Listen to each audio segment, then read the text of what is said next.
کو آگے بڑھاتے ہوئے اس آیت مبارکہ کے ضمن میں چند ایک معروضات عرض کی جائیں گے۔ اللہ کی بارگاہ میں دعا ہے اللہ تعالیٰ نے حق کہنے آپ کے سننے کے بعد ہم سب کو سمجھنے اور عمل کرنے کی توفیق عطا فرمائے کہ ہم آمین۔ آپ نے ذوق کا اظہار کرنا ہے، ذوق سے بیٹھنا ہے، شوق سے بیٹھنا ہے، توجہ میری طرف رکھنی ہے۔ انشاءاللہ بات بنے گی، میں کوشش کروں گا ہر بار آپ کو سمجھا سکوں۔ اللہ تعالیٰ مجھے سمجھانے کی صلاحیت اور توفیق عطا فرمائے۔ آج ہم نے بات کرنی ہے نسبتوں کی۔ محبت نہ لاکھوں سبحان۔ آج کس کی بات کرنی ہے؟ نسبتوں کی۔ نسبت جو ہے نا یہ بڑی شے ہے۔ کسی شاعر نے کہا تھا نا اللہ والوں سے نسبت بڑی چیز ہے، خدا بڑے جو دولت بڑی چیز ہے۔ میں کوشش کر رہا ہوں لیکن آپ کی کوشش سننے کی نہیں کر رہی۔ اگر سننے کی کوشش ہے تو پھر محبت سے سبحان اللہ اونچی آواز سے سبحان اللہ کی فضیلت تقریباً سارے جانتے ہیں، کئی بار میں بیان کر چکا ہوں۔ تو اگر فضیلت جانتے ہیں سمجھتے ہیں تو پھر اس اعتبار سے آپ سبحان اللہ کہیں تو کہ آپ کو اجر بھی اللہ تعالیٰ کی بارگاہ سے ملے، محبت سے قرآن کریم میں کائنات کے رب نے نسبت کی بات کی ہے، اور ہم الحمدللہ ہم جو سنی ہے نا اہل سنت و جماعت حنفی بریلوی جو کہلواتے ہیں ہم نسبت والے ہوتے ہیں۔ اور یہ بریلوی جو ہے نا بریلوی یہ کوئی مسلک نہیں ہے، یہ کوئی عقیدہ نہیں ہے، یہ کوئی فرقہ نہیں ہے۔ بریلوی نہ مسلک نہ عقیدہ نہ فرقہ نہیں ہے، یہ بھی ایک نسبت ہے۔ رضوی ایک نسبت ہے جس کو نہ کچھ لوگ کہتے ہیں رضا خانی مذہب۔ اصل میں یہ نسبت کیا ہے؟ آج تو اصل میں یہ نسبت کسی اور طرح سے متعارف ہو چکی ہے۔ اصل نسبت یہ ہے اعلیٰ حضرت امام احمد رضا خان فاضل بریلوی رحمت اللہ تعالی علیہ جو رضوی کہلواتے ہیں نا، وہ کیوں کہلواتے ہیں؟ یہ اس نسبت سے کہلواتے ہیں۔ بریلوی کہلواتے ہیں کس نسبت سے؟ احمد رضا خان علیہ رحمت الرحمن کی نسبت کی وجہ سے اور یہ کوئی مسلک کوئی فرقہ کوئی عقیدہ نہیں ہے، یہ نسبت ہے اعلیٰ حضرت کی۔ اس نسبت سے ہم بریلوی ہیں تو شاعر نے کہا کہ اللہ والوں سے نسبت بڑی چیز ہے، خدا دے یہ دولت تو بڑی چیز ہے۔ سارے نسبت والے بیٹھے ہیں اور نسبتوں کا ہی کمال ہوتا ہے۔ یہ نسبت ایسی نسبت ہوتی ہے کہ نسبت کی وجہ سے بندہ ذلت کی گھاٹیوں میں بھی گر جاتا ہے، اور نسبت کی وجہ سے بندے کو اعلیٰ عرفہ مقام بھی مل جاتا ہے۔ یہاں میں آپ کو ایک مثال سمجھاتے ہوئے میں آپ کو ایک مثال، اور یہ مثال کئی بار پہلے بھی میں دے چکا ہوں۔ قرآن کریم مصحف شریف آپ کے پاس موجود ہے، گھر میں مسجد میں بھی موجود ہے۔ ایک کتاب ہے انگریزی کی اور ایک قرآن پاک ہے۔ قرآن پاک کے ساتھ نسبت دیکھیے کہ قرآن پاک کو ہم لپیٹ کر رکھتے ہیں اور کپڑے میں، اچھا یہ جو کپڑا ہے، کپڑا کوئی مخصوص نہیں، خاص قسم کا علیحدہ سے کپڑا نہیں لایا جاتا ہے۔ کپڑا وہی ہوتا ہے، ایک تھان ہے، اسی سے کپڑا کاٹ کے ہم نے اپنا سوٹ بنوا لیا، اسی سے کپڑا کاٹ کے ہم نے قرآن کا غلاف بنا دیا۔ کپڑا ایک ہے، ایک تھان سے نکلا۔ اب نسبت سمجھانا چاہتا ہوں کہ نسبت کا فرق کیا ہے۔ وہ کپڑا جو ہم نے کاٹ کے قرآن کا غلاف بنا کر قرآن کو پہنا دیا، جو کپڑا ہم نے قرآن کو پہنا دیا، وہ کپڑا اتنی عظمت والا بن گیا کہ ہم اس کو گندی جگہ پہ گرانا تو گرانا دور کی بات، ہم لے جانا بھی مناسب نہیں سمجھتے۔ یعنی قرآن عظمت والی کتاب، لاریب کتاب، اللہ کا کلام ہے،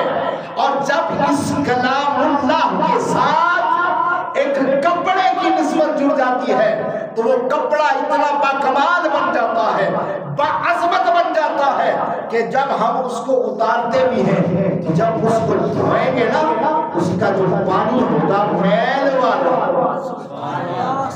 وہ گندی جگہ پہ نہیں گراتے، کپڑے سارے مشین میں ڈال کے دھوئیں گے ایک مقام پر، لیکن قرآن کا خلاف جو ہوگا اس کو مشین میں باقی کپڑوں کے ساتھ نہیں ڈالیں گے، اس کو بالٹی میں باقی کپڑوں کے ساتھ نہیں ڈالیں گے، حالانکہ یہ بھی کپڑا وہ بھی کپڑا۔ کیا وجہ ہے جی؟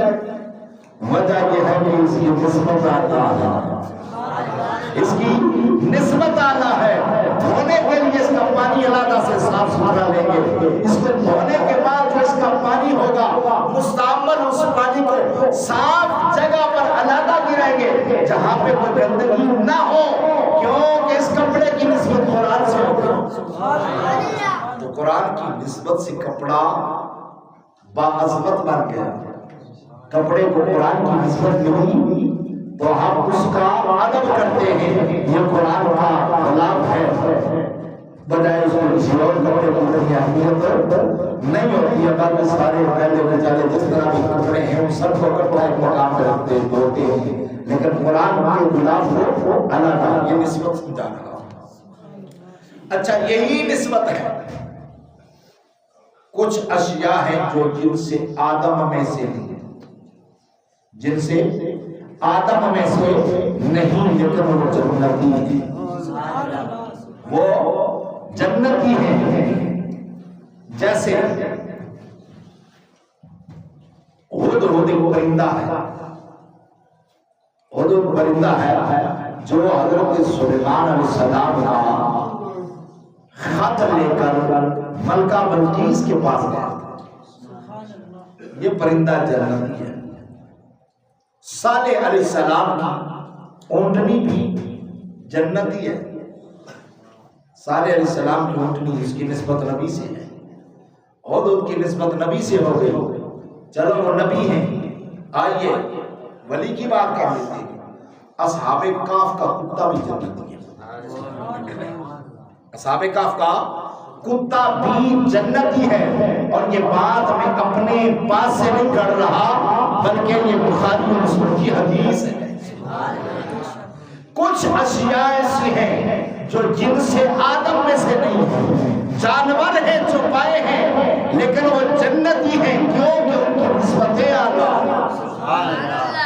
ان کی نسبتیں اعلیٰ ہیں، اور نسبتیں پا کر اگر گدھا جنت میں جائے گا، نسبت پا کر اگر کتا جنت میں جائے گا، نسبت پا کر اگر خود جنت میں جائے گا، تو پھر نسبت پا کر حضور کا غلام محمد جنت میں جائے گا۔ اسی لیے کہا تھا نا شاعر نے کہ اللہ والوں کی نسبت بڑی چیز ہے، خدا ایک دولت وہ بڑی چیز ہے۔ رب العالمین نے فرمایا یا ایھا الذین آمنوا، مخاطب کیا ایمان والوں کو،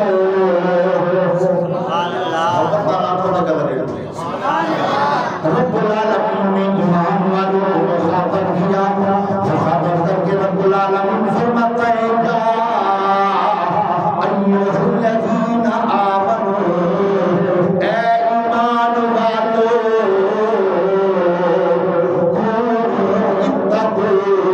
اتقوا ڈرو اللہ سے، یا ایھا الذین آمنوا اتقوا اللہ، ایمان والوں اللہ سے ڈرو، وکونوا مع الصادقین، اور سچ کے ساتھ ہو جاؤ۔ آئیے ذرا غور تو کیجیے وہ سچے کون لوگ ہیں، وہ انبیاء کا گروہ سچے لوگ ہیں، انبیاء کے صحابہ سچے لوگ ہیں، جو انبیاء کی نسبت پائے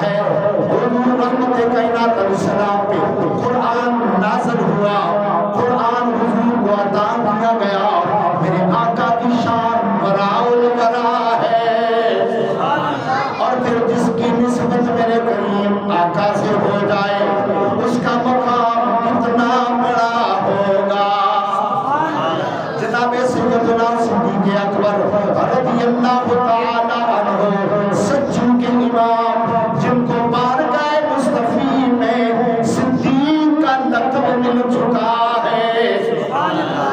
نسبت بھی کتنی عظیم نسبت ہے. دنیا پر رہے تو میرے آقا کے ساتھ حضور غار میں تشریف لے جائے. ابو بکر حضور کے ساتھ حضور رحمت کائنات علیہ السلام اپنے امت خضرا میں مکین ہو تو ابو بکر کو بھی جگہ وہیں ملے. اور محشر کے دن جب امام الانبیاء علیہ السلام اپنے غلاموں کی سفارش کے لیے تشریف لائیں گے تب بھی ابو بکر و عمر دائیں بائیں ہوں گے. ہاتھ میں ہاتھ لیے جا رہے ہوں گے. کتنی عظیم نسبت, کتنی اعلیٰ نسبت ہے. ہر مقام پر میرے آقا کے ساتھ رہنے والا ابو بکر جنتی. اگر کوئی ابو بکر کو جنتی مانے نہ, اگر کوئی ابو بکر پہ تبرہ کرے پھر سمجھ لو وہ کاذب ہے, جھوٹا ہے. وہ خود تو جہنمی ہو سکتا ہے, ابو بکر جنتی ہے. نعرہ تکبیر, نعرہ رسالت, نعرہ حیدری. ہر صحابی نبی, ہر صحابی نبی میرے نبی کے غلاموں یہاں تمہار کر رہا تھا صحابہ کی. صحابہ میں سچوں کے امام جناب سیدنا صدیق اکبر ابو بکر صدیق رضی اللہ تعالی عنہ. آپ کی بات کر کے صرف مسئلہ سمجھانا چاہتا ہوں. وہ مسئلہ یہ کہ کوئی بھی صحابی ہو, چاہے ادنا درجے کا صحابی کیوں نہ ہو, ہم اس کے قدموں کے ساتھ لگنے والی جو دھول ہے اس دھول کے مقابلے میں بھی نہیں. سبحان اللہ. ہم صحابی رسول کے قدموں سے لگنے والی دھول کے مقابلے میں نہیں. وہ دھول ہمیں ملے ہم آنکھوں کا سرما بناتے ہیں. یہ مقام ہے صحابہ کا. اگر کوئی کسی صحابی ادنا سے, صحابی یعنی ادنا سے مراد صحابی کوئی اتنی کم شان والا نہیں, اعلیٰ شان. ادنا سے مراد یہ کہ اتنی دیر ہوئی کہ حضور کی بارگاہ میں آیا, کلمہ پڑھا, حضور کی زیارت کی اور انتقال کر گیا. بس اتنی نسبت, اتنی ادنا صحابی سے بھی مراد ہے. اتنی دیر حضور کی بارگاہ میں رہنے والا, ایمان لا کے حضور سے چلا جانا والا, اسی حالت ایمان وہ صحابی بھی ہو, اور اس کے لیے تبرہ کرنا یا کسی صحابی کے لیے کہ شان کے خلاف میں بات کرنا ہرگز جائز نہیں ہے. اپنے ایمان کی بربادی تو ہے, صحابی کی شان کا نہیں. بات نسبت کی کر رہا تھا. اب یہ نسبت حضور سے باری نہیں. ایسے ہی اگر کوئی کسی کے دل میں اللہ بابو نسبت اللہ بابو کی شان کے خلاف کوئی بات آئے, اللہ بابو کی توہین کرے یا اور کی ادبی کرے, شیطان کا ساتھی تو ہو سکتا ہے, اس کے علاوہ اس کا مقام اور کوئی نہیں. وقت کے دامن میں گنجائش نہیں. یہاں میں ایک بات عرض کر دوں کہ آدم علیہ السلام اللہ کے بندے, آدم علیہ السلام اللہ کے بندے ہیں تو سجدہ کرنے کو حکم دیا تھا شیطان کو. شیطان بھی ترس نام کا مزاحی تو حکم دیا سارے فرشتوں کو سجدے میں جانے کا. سجدہ سب نے کر لیا, ایک نے اللہ والے کا انکار کر دیا تو گناہ درگاہ ہو گیا. ایسے ہی اللہ والوں کی جو نسبت ہے نا, یہ نسبت بڑی عظمت کی حامل ہے. جس کو یہ اللہ والوں کی نسبت ملتا ہے, میرے قریب آتا ہے بخاری شریف مسلم شریف دونوں مستند کتابیں ہیں, دونوں میں یہ روایت موجود ہے, یہ واقعہ موجود ہے. حضور رحمت کائنات علیہ السلام نے بنی اسرائیل کے ایک عبادت گزار کا واقعہ بیان فرمایا. صحابہ کو حضور ولی کا واقعہ سنا رہے ہیں. وہ ولی بھی بنی اسرائیل کا, بلکہ ولی نہیں ولیوں کی نسبت پانے والے. ولی تو تب بنتا جب وہاں پہنچتا، ان کے ساتھ ریاضت مجاہدہ کرتا، ان کی نسبت میں بیٹھتا، اللہ اللہ کرتا تو سگ بھرتا، مقام ملتا۔ لیکن ولیوں کی بستی میں بھی نہیں پہنچا، جا رہا ہے، راستے میں موت آ جاتی ہے، اور اس نسبت کی وجہ سے واقعہ کچھ یوں ہے کہ اس بندے نے 99 قتل کر دیا۔ 99 بندے قتل کرنے والا کیا کہتے ہیں، وہ بخشا جائے گا؟ ایک بندہ قتل کر دے کوئی، اس کی بخشش نہیں ہوتی۔ تو وہ کسی راہب کے پاس گیا نا، تو راہب سے پوچھا کہ میں نے 99 بندے قتل کر دیے، اب مجھے بتائیں کہ مجھے معافی مل سکتی ہے؟ راہب نے کہا ایک بندہ قتل کیا تو معافی نہیں ملتی، تو 99 قتل کر کے معافی کا فاصلہ۔ اس نے کہا چلو معافی تو ویسے بھی نہیں مل رہی، لہٰذا اس راہب کو بھی قتل کر کے 100 کا عدد کیوں نہ پورا کرنا۔ 100 کا عدد پورا تو اس نے کر لیا، لیکن وہ جو آگ لگی تھی نا سینے میں، وہ آگ سلگ رہی تھی، بجھی نہ، پھر تڑپ پیدا ہوئی، پھر چل پڑا۔ کسی اور سے پوچھ لیتا ہوں، آگے کوئی اور بزرگ ملا تو اللہ کا ولی ملا، اس سے بات کہا جی میں چاہتا ہوں کہ مجھے معافی مل جائے، کیا ایسا ممکن ہے کہ میں نے 100 بندوں کو قتل کر دیا؟ کتنے بندے؟ 100 بندوں کو قتل کر دیا، مجھے معافی مل جائے گی؟ کہا کیوں نہیں، معافی تو مل جائے گی لیکن ایک شرط ہے۔ معافی مل جائے گی پر ایک شرط ہے۔ کہا وہ شرط کیا ہے؟ میں ابھی پوری کروں گا۔ کہا ایسے کرو کہ فلاں مقام پر کچھ اللہ والے رہتے ہیں، اور چلے جاؤ ان اللہ والوں کے پاس، ان کی بستی میں چلے جاؤ اور ان کے ساتھ مل کر بیٹھ جاؤ، اللہ اللہ کرنے لگے، اللہ ان کے وسیلے سے تمہاری بخشش فرما دے گا۔ وہاں جا کر توبہ کرو۔ اب توبہ کی طرف لیے وہ چل پڑا، ابھی بستی میں پہنچا نہیں، ابھی جس مقام پہ جانا تھا وہاں پہنچا نہیں، اس سے بڑا دور ہے، اس کی موت آ گئی۔ واقعہ آپ نے کئی بار سنا علماء سے، موت آ گئی۔ اب موت آ گئی، توبہ اس نے نہیں کی، ابھی اس نے کوئی نیکی نہیں کی، کوئی نیک عمل نہیں کیا، توبہ نہیں کی، صرف دل میں ارادہ ہے، ارادہ لے کے چلا تھا، موت آ گئی۔ اب جب فوت ہو گیا، فرشتے آ گئے، عذاب والے بھی، جنت والے بھی، جنت والے کہتے ہیں ہم لے کے جاتے ہیں، جہنم والے کہتے ہیں ہم لے کے جاتے ہیں، فرشتوں میں جھگڑا ہو گیا۔ اب بخاری شریف کی روایت ہے اور مسلم میں بھی یہ موجود ہے، جھگڑا ہو گیا دونوں کے درمیان، معاملہ رب کی بارگاہ میں پہنچا، رب نے پھر فرشتہ بھیجا، اور فرشتہ بھی بھیجا ایک خوبصورت نوجوان کی شکل میں، انسان کی شکل میں۔ اس فرشتے نے آ کے بتایا اللہ چاہتا تو اس کو یوں ہی بخش دیتا، اس کی یوں ہی بخشی فرما دیتا، اللہ فرما دیتا جنت والے فرشتے لے جائیں، جھگڑا ہی نہ پیدا ہوتا، فرشتوں میں بھاؤ نہ پیدا ہوتا۔ لیکن اللہ نے قیامت تک یہ مسئلہ سمجھانا تھا کہ ولیوں کی شان اور مرتبہ اور مقام کیا ہے، اور ان کی نسبت پانے والا کتنا عظیم بن جاتا ہے۔ اللہ نے فرشتہ بھیجا، انسان کی شکل میں آیا۔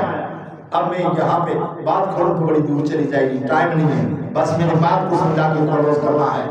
اچھا، فرشتے نے آ کے کہا ایسے کرو، ادھر سے بھی دونوں طرف سے جگہ کو ناپو۔ کیا کرو؟ جگہ ناپو۔ اگر یہ ولیوں کی بستی کے قریب ہے وہ لے جائے، اگر جہاں قتل کر کے چلا ہے وہاں کے قریب ہے تو لے جائے۔ اللہ نے زمین کو حکم دیا سپڑنے کو، ولیوں کی بستی کی جانب سے زمین قریب ہو گئی، دوسری جانب سے دور ہو گئی۔ اب قربت، نسبت قربت کی دیکھی گئی، جو جگہ قریب تھی اس جگہ کو دیکھا گیا، ولیوں کی بستی کے قریب نکلا۔ رب نے فرمایا اب جنت والے نے، اللہ والوں کی نسبت بڑی چیز ہے، خدا دے یہ دولت تو بڑی چیز ہے۔ اللہ میرا اور آپ کا حق